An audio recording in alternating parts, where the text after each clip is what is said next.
I'm going to choose the best person possible to take this position, this very important political position, to fill the shoes of the man who was going to be president of the United States. Why you wouldn't just go out and do the right thing? And look, this guy has. Well, to obviously be he's not capable of doing the right thing, right? Right. And then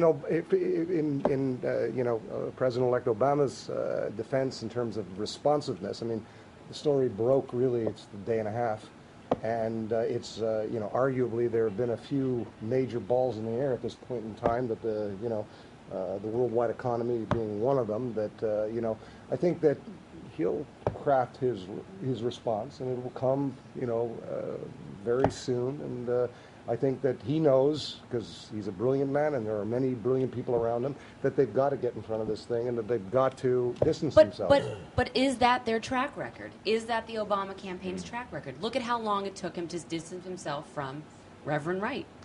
Right. Why don't they learn from their mistakes? I mean, he should have very quickly come out and said, I'm leaving the church. I think it exacerbated the situation that he waited so long to distance himself. And you're right. He should come out and say, look, I'm about transparency. I'm demanding that anyone that wants to come work in my administration submit emails and, credit scores. And so I'm going to be up front. But if he's going to air his dirty laundry, or supposed dirty laundry or perceived dirty laundry, he better make sure he airs his socks and his underwear. Because if something comes back and bites him, then that's a real problem. But the guy, really, Obama that we know of is not involved. Yeah. But he's on the cover of every. His name is in all these stories. He's linked guilt to by him. association, right? Well, he's linked to him for obvious reasons. It's his home state. What and did the it's the prosecutor worst say about time Illinois? for him to be distracted. What did he call Illinois? About it being the most corrupt state in the union, something to that effect. Well, I talked to a friend of mine who does politics in Chicago and on the alderman level, and his response to this was, the FBI is always taping somebody. There's like New always York. some alderman being taped, and there's always somebody under investigation. That's But that's a governor, what happens in to Chicago. get a wiretap on a governor, as we were talking about earlier when I think the sound is off, is pretty unprecedented. There has to be more that's going to come out because of this. It is appalling. Just Absolutely not the time. appalling. It's just not the time for this. No. Yeah, well, Barack's I agree busy with that. trying to socialize our country. And I think, What I think even if he's you're a being Republican, there's just no upside Right. for having this happen now, for Obama to come into power with a cloud over his head in this environment. So I think we all should be rooting for him to handle it effectively, for it to not be connected to him, for it to go away as far as he's concerned. He doesn't need this. Definitely doesn't. Matthew says that women are less ethical but smarter and able to get away with it. Matthew. It's a backhanded compliment. Yeah, I don't know how to take that, Matthew. Smarter and able to get away with Craig says, corrupt politics in the Windy City? I'm shocked. This will be the 2008 version of Elliot Ness versus Al Capone. I can't believe that any poll is that arrogant. Perhaps he's just ignorant. He seems to be the poster boy for arrogance, based on what he said. I just can't get over him speaking to those people outside the window and door factory and saying, "Oh, you want to record me? You can record me anytime you want." Lo and behold, they were. What an idiot! Yeah. So tell us about your stock thing. Let's change the subject for a moment, because I know you have a site. Stock Track Group, a Wall Street Survivor. What is that? Well, Stock Track Group is a company that furnishes stock market simulation and education tools. It started by furnishing those services to educational institutions, universities. Students use it as part of a finance curriculum, and they are actually graded on it. And then we have the... This is a program you sell to school systems? The school systems, in some cases, license the program, and in other cases, the students just pay a fee per semester to as part of their finance curriculum. Mm-hmm. And what we did is we had the idea a couple of years ago, about 18 months ago, to bring this service, this education service, to the masses, and we formed something called WallStreetSurvivor.com, and WallStreetSurvivor.com was the net's first real-time trading simulation.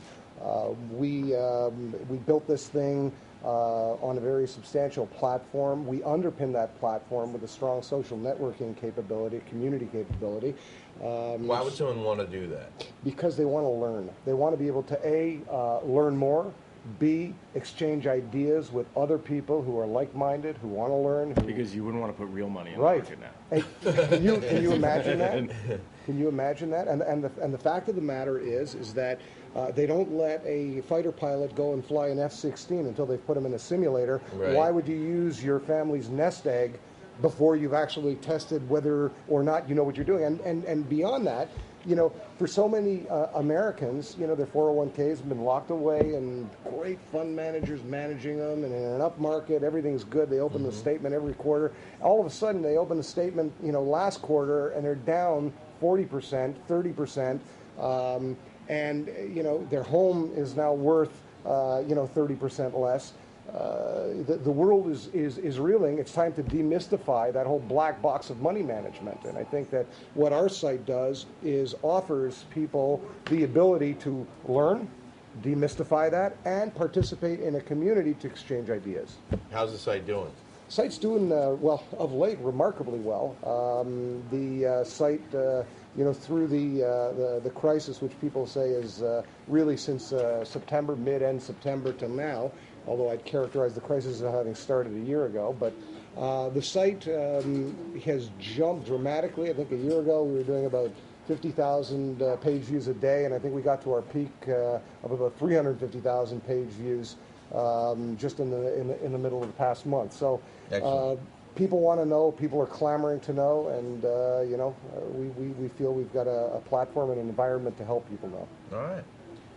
We have another email that says that Blagojevich's challenge of finding someone to fill Senator Obama's shoes with the best candidate became a task of filling his own shoes with cement. Well said. Yes, it is.